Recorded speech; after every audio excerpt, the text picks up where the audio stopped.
자칭 이 시대의 참 예언인. 이 시대에 정청래입니다. 참 예언인도 쓰시고 참 역술인도 쓰시고 네네네. 막 마음대로 쓰시더라고요. 세상이 저를 중심으로 움직인다는 것이 지난번 총선 때 예.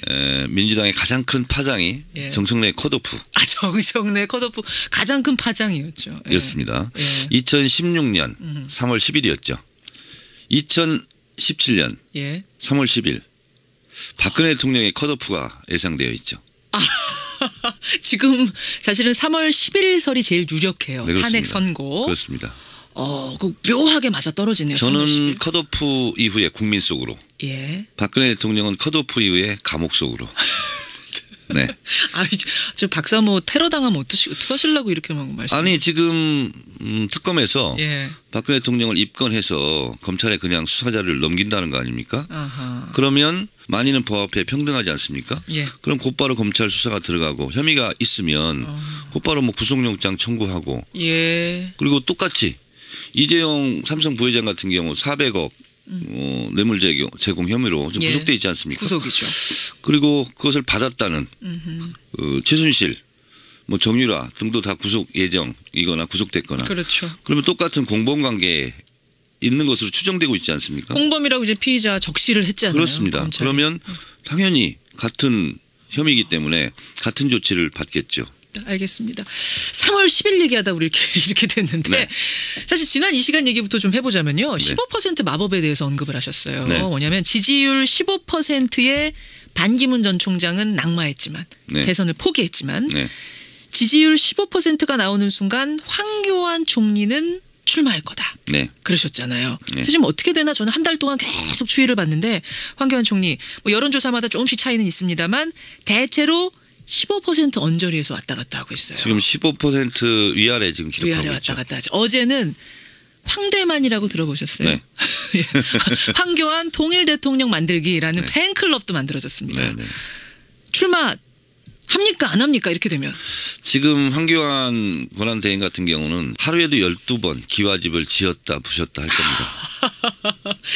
기와집이 뭐 청와대예요? 네, 그렇습니다. 머릿속에 청와대를 그렸다. 네네.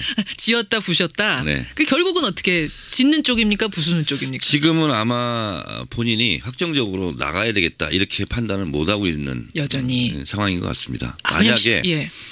황교안 총리가 대선 출마 결심을 굳혔다면 예. 특검 연장안에 사인했을 거라고 봅니다. 잠깐만요. 저 지금 헷갈리고 있어요. 아니 대선 출마를 생각하기 때문에 특검 수사 연장을 거부했다 지금 이렇게들 다 해석하고 있는데 저는 반대로 해석하고 왜 있습니다. 반대로 보세요? 특검 연장안에 사인을 했을 경우 예. 지지율이 아마 폭등했을 겁니다. 사인했을 경우 왜냐하면 대다수 국민들이 그걸 원하고 있기 때문에 그랬었죠. 80% 국민들이 예. 원하고 있기 때문에 본인 입장에서 외연 확장이 필요하지 않습니까? 중도를 끌어안아야 되는데 그렇습니다. 그렇기 때문에 만약에 결심이 섰더라면 눈 지끈 감고 특검 수사 연장을 했을 수도 있습니다. 그런데 지금 아직은 좀 간복이라고 그럴까? 왔다 갔다 하는 거예요. 네. 지었다 부셨다. 네, 그렇습니다. 사실은 그 특검 수사기관 연장을 거부한 다음에 지지율이 올랐어요. 네. 몇 퍼센트 올랐거든요. 네. 하지만 거기까지라고 보시는 거군요. 그렇습니다. 네.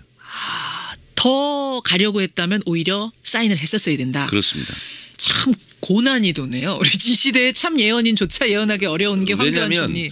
15%를 훌쩍 넘어서 예. 예를 들어서 20% 이상을 달리고 있다. 그러면 본인이 안 나가고 싶어도 나갈 수밖에 없을 겁니다. 등 떠밀려서. 그렇습니다. 그런데 이 15% 지지율이라는 것은 예. 항상 밑으로 뭐 한 자릿수로 내려갈 수도 있고 내려가는 경우 봤잖아요. 네, 우리 하기 최근에. 때문에 반기문 총장을 반면교사로 삼아서 본인도 그렇게 뭘 해보려다가 낙마할 수도 있지 않습니까? 그렇죠. 네. 조금 더 그럼 황 총리는 보기로 하고 네. 뭐 황 총리 얘기 나온 김에 법여권 얘기부터 풀어가 보죠. 네. 지난달 우리 월간 정청래 시간에는 한 글자조차 언급 안 됐던 어떤 사람이 네. 이번 달 편에 등장했습니다. 네. 바로 홍준표. 네. 홍준표 지사. 공식 선언은 안 했는데도 네. 이미 떠들썩합니다. 나올까요? 그러니까 홍준표 지사 같은 분이 예. 이 자유한국당의 대선 후보로 거론되는 것 자체가 자유한국당의 불행이죠. 무슨 말씀이세요? 홍준표 경남지사로 승부가 가능하겠습니까? 그러나 워낙 없기 때문에 인물이 워낙 인물이 없다 보니까 그렇기 때문에 축구로 치면 예. 후보 명단에도 못 올랐던 선수가 갑자기 지금 튀어나와서 지금 몸 풀고 있는 격이거든요. 이거 홍준표 지사가 들으면 또 막말 막 쏟아내실 수도 있을 것 같은데 역정 내실 수 있을 것 같은데. 근데 이분은 왜 그렇게 막 말을 험하게 하시는 거예요? 최근에 이제 무슨 말을 했냐면 문재인 전 대표를 향해서 자기 대장이 뇌물 먹고 자살한 사람이 네. 지금 민주당의 1등 후보 아니냐. 네. 이런 얘기를 해서 민주당 발칵 뒤집혔었죠. 네, 이분은 아마 계산된 발언이었을 겁니다. 이분은 대선 생각이 있는 것 같아요. 그러면 자유한국당 내에서 예. 먼저 주목을 받고 예. 그리고 주자이다 보니까 마음이 급하죠. 그러다 보니까 자유한국당 예를 들면 탄핵 반대 집회에 나오신 분들 예. 친박단체 이런 데로부터 먼저 예쁨을 받아야 되거든요. 아하. 그래서 저는 전략적 발언이고 노이즈 마케팅이고 여기에 대응하면 할수록 예. 홍준표 지사 성격상 예. 속으로는 더 좋아할 것이다. 더 좋아하고 있을 거다. 그래서 나서, 예. 여기에 대해서 가타부타 대응하기보다는 그냥 예. 족족 예. 사법 조치를 하는 것이 사법 조치에 들어가는 게 사실은 민주당에서 이제 사법 조치 얘기가 나왔어요. 네. 막말하지 마라 얘기가 나오니까 어제 홍준표 지사가 또 뭐라고 했냐면 아니 이게 무슨 막말이라는 거냐? 나는 그냥 팩트를 말한 것뿐이다. 네. 아니 대장이 뇌물 먹고 자살한 거 다 팩트 아니냐? 받아쳤거든요. 네. 어떻게 또 받아치시겠습니까, 정청래? 받아칠 가치가 없다고 생각합니다. 이런 경우는 받아치지 말고 족족 사법 조치 하는 게 좋다. 알겠습니다. 그리고 이분은 아직 대법원 판결을 앞두고 있지 않아요. 아직 사실 3심이 남았어요. 본인의 네. 그 뇌물 혐의에 대해서. 네, 그렇습니다. 네. 그런 상태. 거울을 보면서 본인 얼굴부터 찬찬히 살펴보기 바랍니다. 그 말씀을 하셨는데 자유한국당 정우택 원내대표는요. 한국당 대선 주자 자격이 충분하다. 네. 네, 지금 정청래 의원은 거울 보라 그러셨는데 네. 정우택 원내대표는 전혀 다른 얘기를 했어요. 자격이 충분하다. 아직은 지지율 미미하지만 분명히 치고 올라갈 수 있다라고 보고 있는 건데요. 만약 황과 황교안, 홍준표 둘 다 나온다고 치면 지금은 지지율이 한 5배 차이 납니다만 누가 당 후보 될 거라고 보세요? 지금 자유한국당 지지율이 뭐 12, 3% 이렇게 가고 있지 않습니까? 당 지지율이. 네. 네. 그리고 지지율이 좀 낮은 편인데 자유한국당은 대선 출마자들이 10명도 넘을 것 같아요. 출마자 많아요 지금. 네네. 네. 미니버스 한 대 동원해야 될 것 같아요. 대선 주자 다 태우려면. 예. 그래서 예. 저는 재밌게 보고 있고요. 그리고 정우택 원내대표가 그런 말씀하셨는데 예. 저는 홍 지사보다는 정우택 원내대표도 한번 나가봤으면 좋겠어요. 정우택 원내대표 왜요? 왜 등 떠미시는 아니 거예요? 홍준표 지사보다는 더 좋을 것 같아요. 정우택 원내대표가 훨씬 나은 분이. 차라리 본인이 나가시는 게 좋을 것 같아요. 자유한국당은 지금 대선 주자 풍년이 들었어요. 풍년이 들었어요. 네. 얼마나 수확을 할지는 모르겠어요. 알겠습니다. 자유한국당 상황을 정청래 전 의원이 아주 반어법으로 말씀을 해주셨는데 좋습니다.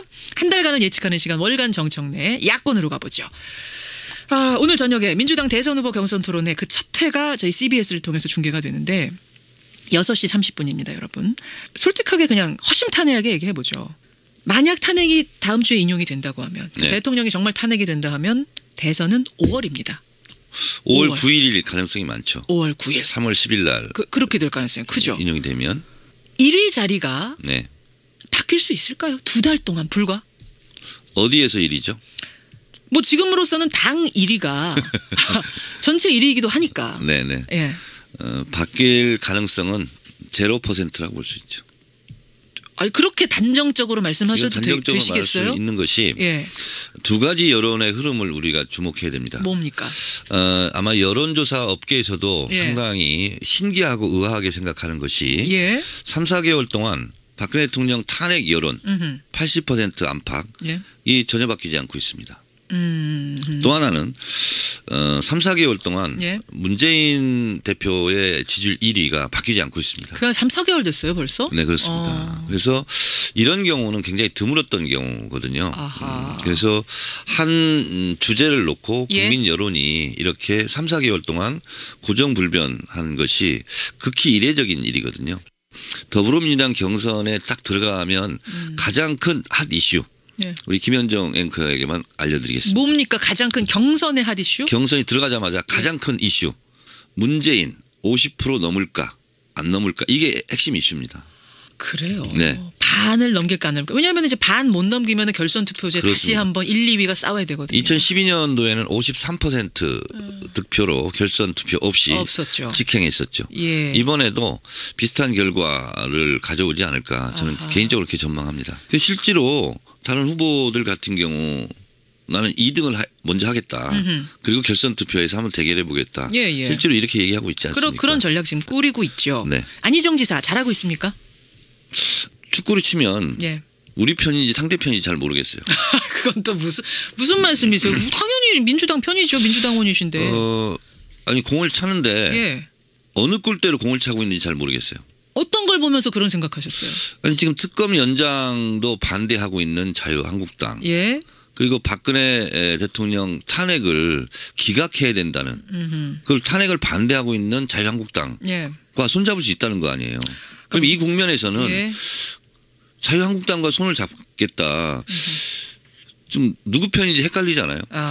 개혁 과제에 합의한다면 나는 자유한국당과도 연정할 수 있다는 얘기를 개혁 과제에 합의한다면은 전제 조건이 뭐냐면 예. 그 개혁 과제는 뭡니까? 박근혜 대통령 탄핵 인용이에요. 그리고 특검 수사 연장을 통해서 예. 박근혜 국정농단 사태에 대해서 정확하게 철저하게 수사하는 게 지금 최고의 개혁 과제입니다. 과제인데. 그럼 그런 말씀을 하셔야죠. 거기서 어차피 자유한국당하고 맞지 않을 거다 이런 말씀. 그렇습니다. 그런데 어쨌든 대연정 발언한 다음에 안희정 지사는 지지율이 올랐어요. 지금 또 떨어지고 있지 않습니까? 박근혜 대통령이 선의로 한 일이다라고 발언한 다음에 떨어진 거거든요. 그렇습니다. 그러면 어쨌든 대연정에 대한 발언은 득이 되는구나라고 판단한 거 아닐까요? 잘못 계산한 거죠. 그러니까 대연정을 말했을 때는 이 말이 갖고 있는 함의 에 대해서 좀 어렵고 그리고 저것은 득표 전략상 저렇게 말을 할 수도 있겠다. 여기까지가 임계점이었어요. 근데 선한 의지를 말하는 순간 이것은 나가도 너무 나갔다. 너무 나갔다. 그런 순간 이것이 그냥 단순한 득표 전략이 아니라 사과해놓고 또 하루 이틀 지나서는 사실 내가 사과를 했지만 내 본심은 변하지 않는다 하는 식으로 또 얘기를 하지 않았습니까? 거기가 이제 실수였다라고 보시는 거예요. 네, 그렇기 때문에 그 다음부터는 더불어민주당을 지지하는 계층에서 빠집니다. 지지율이. 거기서 빠지면 안희정 지사를 지지했던 더불어민주당 지지자가 아닌 계층에서 중도 아닌가비요? 하고서 또 빠지는 겁니다. 지지율이 빠지기 시작하면 또 그것도 일종의 밴드웨건이죠. 계속 따라가는 이런 흐름이 자 그러면 이재명 시장은 어때? 이재명 시장은 사실은 지지율이 더 오르지도 않고 더 떨어지지도 않고 정체 국면을 쭉 유지하고 있는데 10% 언저리. 더불어민주당 경선에 가면 이 다툼이 저는 치열할 것이다 이렇게 보고 있는데요. 안희정 지사는 더불어민주당 지지 계층에서는 여론조사하면 지금 전체 여론조사보다는 상당히 더 많이 떨어질 것 같고요. 안희정 지사가 떨어지면 상대적으로 이재명 시장은 올라갈 가능성이 높은 거죠. 그럼 그것이 전체 여론조사까지 또 영향을 미칠 가능성이 높습니다. 그렇군요. 이재명 시장은 오히려 그럼 당 경선이 본격화되면 유리한 고지로 갈 수 있다. 네. 알겠습니다. 이게 이제 당 내부뿐이 당 내부를 바라보는 시각인데 그나저나 탄핵이 인용되거나 기각되거나 그 결과에 따라서도 대선판이 달라질 수 있는 건가요? 네. 어떻게 되는 거예요? 예를 들어서 탄핵이 인용되고 대선 로드맵이 안정적으로 이제 제시되지 않습니까?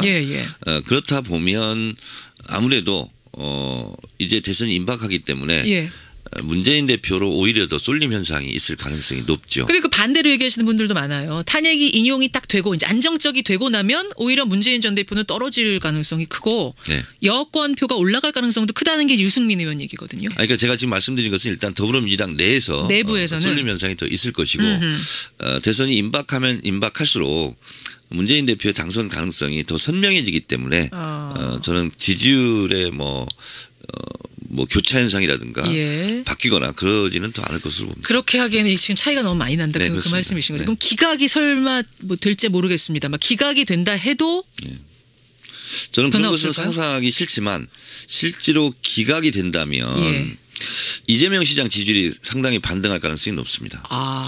탄핵 국면에서 사이다 반으로 사실상 이재명 시장이 많이 어필을 했지 않습니까? 사실은 탄핵 스타죠. 그렇습니다. 그전에는 정말 미미했던 지지율이. 네, 그런데 탄핵이 혹시라도 만에 하나 그럴 리가 없겠지만 그런 상황이 온다면 이재명 시장이 또다시 주목을 받지 않을까. 돌풍을 일으킬 수 있다. 알겠습니다. 이 시대의 참 예언인 자칭 정청래 전 의원과 함께 오늘 여러 가지 얘기들 해봤는데 그러니까 이제 탄핵이 정말 심판 그 결정 직전까지 오고 대선이 눈앞에 왔구나라는 생각이 드니까 이게 하나하나 예측이 좀 부담스럽기도 하고 긴장감도 들고 그러시죠.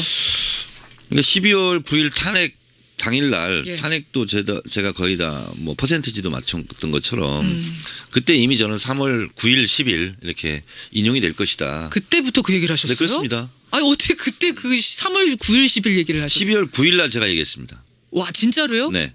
그때는 3월 8일로 제가 제가 지금 기억 못한다고 그냥 아무 말씀 하시는. 맞습니다. 정말 그러셨어요? 그날 얘기했습니다. 그러니까 이제 좀 약간 우스개 비슷하게 한 건데 이유는 뭐였냐면 그 국회 탄핵 때 불참 1 찬성 234, 1, 2, 3, 4, 반대 56, 무효 7, 그럼 8, 9, 0 숫자가 남는다. 8명의 재판관이 90일 이후에 한다. 그 90일 이후가 3월 8일이었어요. 그때 1, 2, 3, 4, 5, 6, 7 기막히게 됐다 해서 화제가 됐었는데 8, 9, 10이 남는다. 야 이런 정말 아무 근거 없는 얘기를 이렇게 진지하게 하시니까 이게 또 재밌네요. 아니 근데 대체적으로 보니까 이정미 재판관 퇴임 이전에 할 것이다. 3월 13일 이전에. 그러니까 얼추 맞는 거예요. 8, 9, 3월 8, 9, 10일이. 맞아요. 그래서 이건 무슨 우주의 숫자의 조합인가? 그래서 재밌습니다. 3월 9일 안팎으로 예언을 했었죠. 자, 긴장의 그날이 다가오고 있습니다. 3월 9일, 10일 지금 얘기가 나오고 있죠. 다음 주입니다. 어떤 결과가 나올지 모르겠습니다만 그 결과를 가지고 다음 달에 우리 월간 정청래로 다시 만나야 될 것 같아요. 그나저나 월간 정두원 의원하고 한번 TV에서 두 분 만나셨다면서요? 네. 어떠셨어요? 뭐 저 때문에 안 나오려고 했다는 거예요. 왜요? 본인은 뭐 보수 우파에서 싫어한다. 그래서 안 나와 온다 이렇게 했는데 아무래도 저하고 토론하는 것이 두려웠겠죠. 두려워서. 제가 지난번에 정두원 의원한테도 한번 제안했거든요. 월간 정청래랑 월간 정두원은. 보니까 저를 눈을 잘 못 쳐다보시더라고. 그래요. 왜 그러셨어요? 두려워서? 긴장을 푸시고 앞으로 잘 해줬으면 좋겠어요. 두 분 한번 만나는 자리를 꼭 특집으로 마련하리라 약속을 드리면서 오늘 고생하셨습니다. 네, 고맙습니다. 자칭 이 시대의 참여연인 정청래 전 의원과 함께했습니다. 월간 정청래였습니다. 자칭 이 시대의 참 예언인. 이 시대에 참 예언인도 쓰시고 참 역술인도 쓰시고 막 마음대로 쓰시더라고요. 세상이 저를 중심으로 움직인다는 것이 지난번 총선 때 민주당의 가장 큰 파장이 정청래 컷오프. 정청래 컷오프 가장 큰 파장이었죠. 였습니다. 2016년 3월 10일이었죠. 2017년 3월 10일 박근혜 대통령의 컷오프가 예상되어 있죠. 지금 사실은 3월 11일설이 제일 유력해요. 탄핵 선고. 그렇습니다. 그 묘하게 맞아 떨어지네요. 저는 컷오프 이후에 국민 속으로 힘을 굳혔다면 특검 연장안에 사인했을 거라고 봅니다. 잠깐만요. 저 지금 헷갈리고 있어요. 아니 대선 출마를 생각하기 때문에 특검 수사 연장을 거부했다 지금 이렇게들 다 해석하고 있는데 저는 반대로 해석하고 왜 있습니다. 반대로 보세요? 특검 연장안에 사인을 했을 경우 지지율이 아마 폭등했을 겁니다. 사인했을 경우 왜냐하면 대다수 국민들이 그걸 원하고 있기 때문에 그랬었죠. 80% 국민들이 원하고 있기 때문에 본인 입장에서 외연 확장이 필요하지 않습니까? 중도를 끌어안아야 되는데. 그렇습니다. 그렇기 때문에 만약에 결심이 섰더라면 눈 지끈 감고 특검 수사 연장을 했을 수도 있습니다. 그런데 지금 박근혜 대통령은 컷오프 이후에 감옥 속으로. 네.